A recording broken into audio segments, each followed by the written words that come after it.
Assalamualaikum warahmatullahi wabarakatuh. Alhamdulillahirabbil alamin wa bihi nasta'in wa ala umuri dunya waddin. Wassalatu wassalamu ala asrofil anbiya'i wal mursalin wa ala alihi wa sahbihi ajma'in, amma ba'du. Pertama-tama marilah kita panjatkan ucapan syukur kita terhadap Allah Subhanahu wa taala yang telah memberikan rahmat, taufik, hidayah serta inayahnya sehingga kita dapat melaksanakan aktivitas seperti biasanya. Tak lupa sholawat serta salam mari kita curahkan kepada junjungan kita Nabi Agung Muhammad Sallallahu Alaihi Wasallam yang sudah mengubah dari zaman jahiliyah menuju zaman Islamiyah atau Iqoti As-Sunnah wal Jamaah. Di sini pada video ini saya akan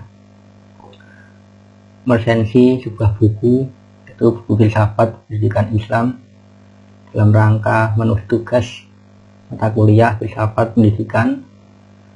Sebelumnya perkenalkan, nama saya Ridho Soantuddin, Prodi Pendidikan Agama Islam, Universitas Alma-Ata Yogyakarta. Dan pada tugas ini saya akan meresensi sebuah buku yang berjudul Filsafat Pendidikan Islam. Itu bukunya seperti ini. Buku ini disusun oleh Dr. Andes Hasan Basri MAG. Buku ini disusun berdasarkan kurikulum terbaru nasional perguruan tinggi agama Islam.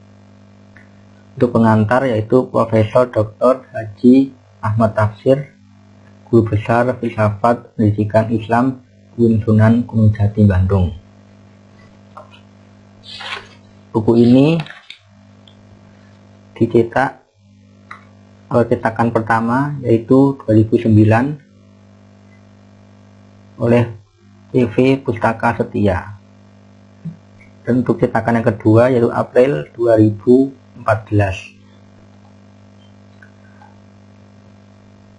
Di sini di buku ini ada 7 bab.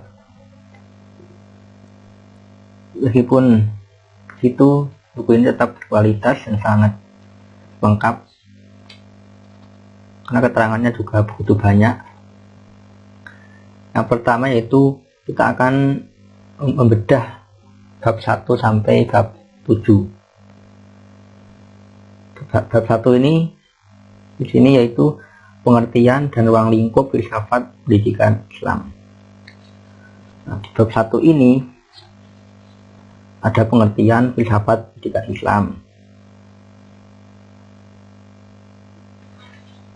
Terus ada ruang lingkup filsafat pendidikan Islam. Ya, di buku ini juga disertai sebuah ayat Al-Quran. Jadi tidak hanya bahasa Indonesia ataupun yang lainnya, tapi ada hadis, ada Quran di sini. Berikutnya satu hanya itu. Bab 2 mengenai kedudukan alam semesta, manusia, masyarakat, dan ilmu pengetahuan perspektif filsafat pendidikan Islam. Di bab ini akan membahas diantaranya kedudukan alam semesta. Ini juga dilengkapi dengan sebuah ayat dari Al-Quran. Jadi begitu lengkap. Yang B itu mengenai kedudukan manusia dan ilmu pengetahuan perspektif pendidikan Islam.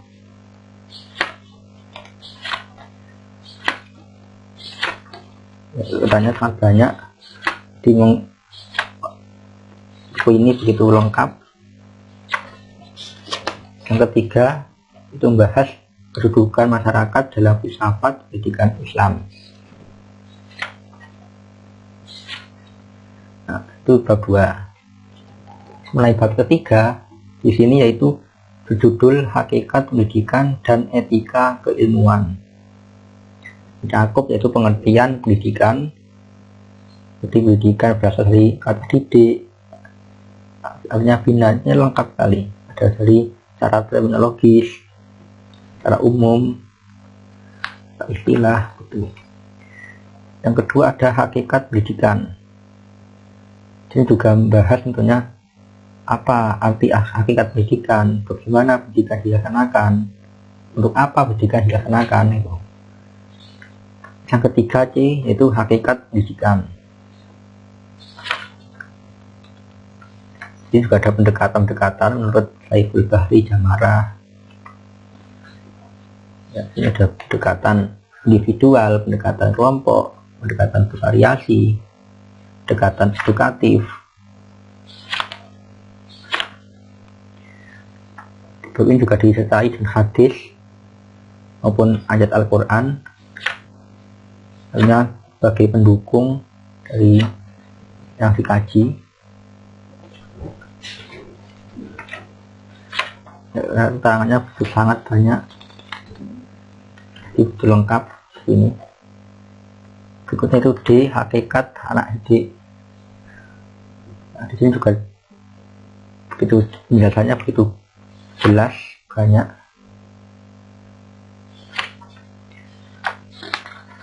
Bab 4 itu tentang etika keilmuan dalam filsafat pendidikan Islam.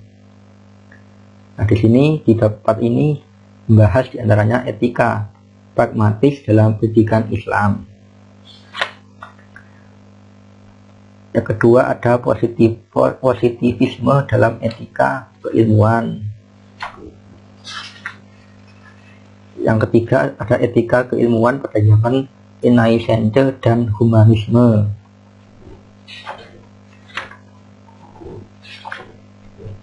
Berikutnya ini sangat banyak lihatnya. Cuma itu, jadi satu bab itu sangat banyak sekali, jadi sangat baik, sangat dipelajari begitu lengkap. Yang ke bab 5 yaitu mengenai hakikat, kurikulum, alat-alat pendidikan dan evaluasi. Di sini diantaranya membahas tentang pengertian kurikulum dan hakikatnya. Ada hakikat kurikulum, juga terkait dengan kembali lagi dengan ayat dan hadis. Ada hakikat alat-alat pendidikan juga dibahas. Itu bab 5. Itu bab 6 itu berjudul pendidikan Islam sebagai suatu sistem. Nah, ini bab 6 ini diantaranya mencakup tentang dasar-dasar sistem pendidikan Islam. Jadi ada Al-Quran, dan juga ada hadis. Banyak sekali Al-Quran di sini. Nah, diterangkan, dicantumkan di buku ini begitu banyak. Memang ini buku filsafat pendidikan Islam, jadi memang harus ada penguat dari hadis maupun Al-Quran. Secara Al-Quran ada As-Sunnah, ada Athar dan Ijma' sahabat, ada ijtihad ulama juga. Yang kedua yaitu tentang pendidikan Islam sebagai sistem kebenaran universal.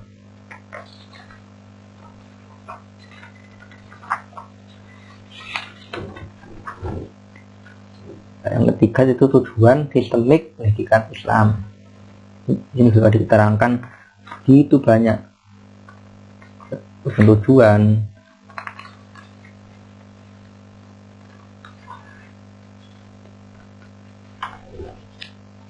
Jadi begitu lengkap, meskipun bukunya kecil, murah, tapi begitu lengkap, sangat baik dipelajari. Nah, terus bab yang ketujuh, bab terakhir, yaitu tentang pemikiran filsafat pendidikan. Nah, di sini ada beberapa tokoh yang sangat terkenal yang di buku ini. Di antaranya ada pemikiran pendidikan Imam Al-Ghazali. Nah, di buku ini juga dijelaskan, diceritakan lah, ada biografi Imam Al-Ghazali, siapa nama lengkapnya, belajar kepada siapa saja, belajar apa saja. Terus ada juga dicantumkan sebagai yaitu karya-karya Imam Al-Ghazali. Jadi ada karya ilmu kalam dan filsafat, karya fikih dan usul fikih, ada karya tentang tafsir, terus ilmu tasawuf dan akhlak. Nah, setelah itu baru dirangkai tentang pemikiran pendidikan Imam Al-Ghazali. Bagaimana pemikirannya tentang pendidikan itu sudah diterangkan. Yang kedua juga ada pemikiran dari Ibnu Maskawah. Nah, ini juga dijelaskan sama seperti nama lengkap, kapan lahir, kapan meninggal. Ini juga ada karya-karya. Nah, di sini di buku ini karya dari Ibnu Maskawah itu ditulis ada 16. Ini itu tentang pemikiran Ibnu Khaldun. Ini juga sama, ada biografinya. Berikutnya juga ada pemikiran Nyai Haji Ahmad Dahlan. Ini juga dijelaskan. Oke, Ahmad Dahlan lahir di Yogyakarta, terus nama kecil siapa, itu juga ada. Terus di sini juga banyak, seperti ada usaha dan jasa-jasa Ahmad Dahlan yang sangat mulia. Saja sebenarnya mengubah dan membetulkan arah kiblat di masjid. Di sini juga ada usaha untuk mencapai maksud dan tujuan dalam berdakwah.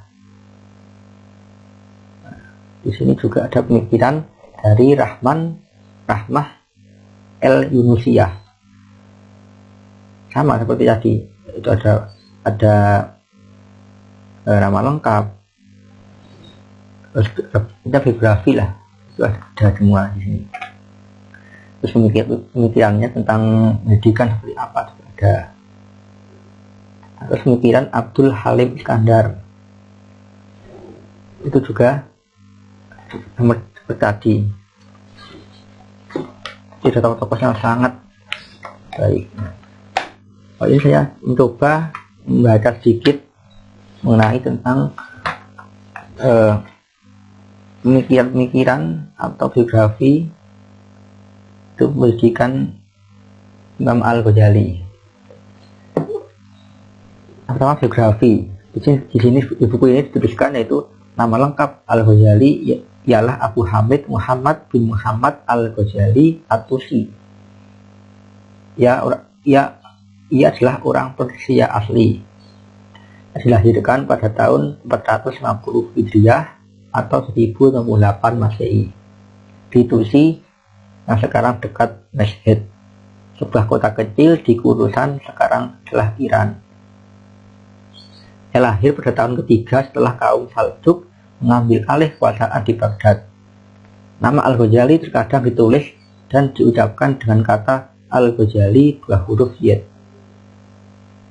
Kata ini diambil dari kata Ghazal yang artinya tukang pintal benang, karena pekerjaan ayah Al-Ghazali memintal benang wol.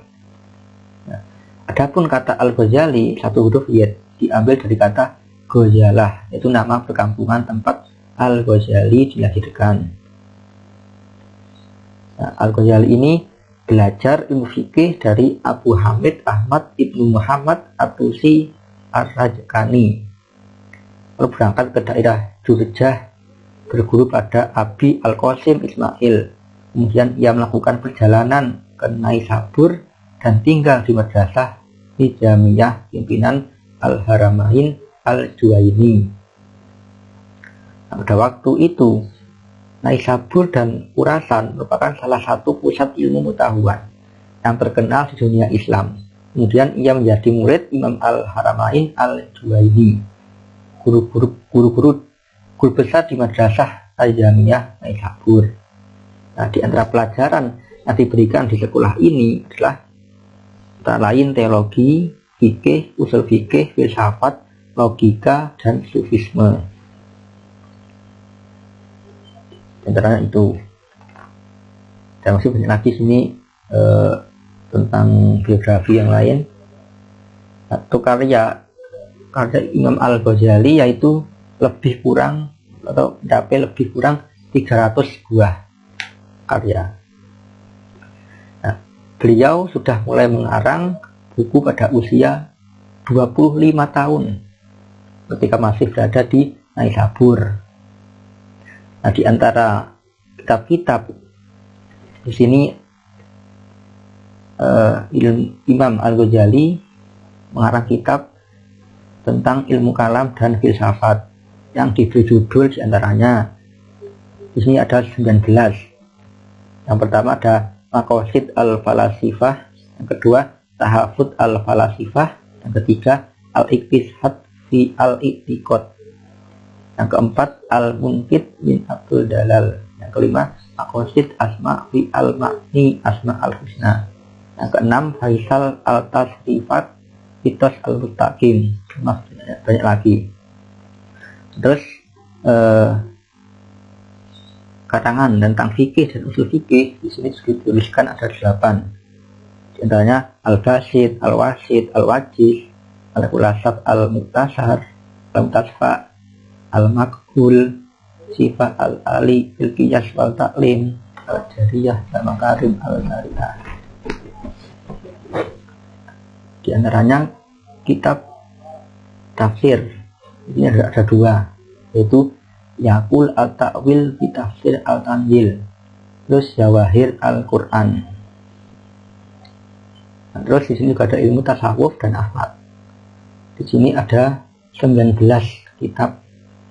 Di antaranya ada Ihya Ulumuddin, Mizan Al-Amanah, Kimya As-Sa'adah, Miskat Al-Anwar, Muhasyafat Al-Qulub, Minhaj Al-Abidin, dan masih banyak lagi. Nah, untuk pemikiran Imam Al-Ghazali di sini juga begitu dijelaskan. Di sini Al-Ghazali membagi metode perolehan ilmu menjadi 2, yaitu metode pengajaran manusia atau ta'allum insani dan metode pengajaran dari Tuhan, yaitu ta'allum rabbani. Nah, ta'allum insani merupakan metode yang biasa dilakukan di sekolah formal dan non formal yang mengandalkan komunikasi interpersonal dan interaksi sosial. Adapun ta'allum rabbani yang tadi pengajaran dari Tuhan, yaitu metode pengajaran yang melibatkan komunikasi manusia dengan Allah. Nah, ta'allum rabbani dapat dilakukan dengan ta'allum dan tafakur. Nah, perbedaan antara ta'allum dengan tafakur yaitu ta'allum cenderung pada proses pembelajaran yang dilakukan secara lahiriah dan memotensikan individu juz'i, sedangkan tafakur lebih bersifat batiniah dan melibatkan nafas kuli ke jiwa universal.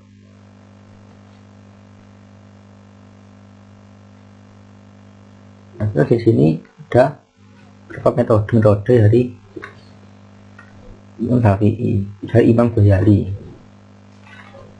Mungkin saja ini sangat penting, buku ini ya, sangat baik. Nah, di lembar terus untuk daftar pustaka ini juga mencakup banyak sekali daftar pustaka. Ini ada 1, 2, 3, ada 3 lembar daftar pustaka. Terus setelah daftar pustaka ada lembaran kosong. Nah, itu sangat berguna sekali. Itu tidak ada tambahan-tambahan, bisa ditulis. Untuk di belakang itu ada lembaran 3 kosong. Di depan ada 2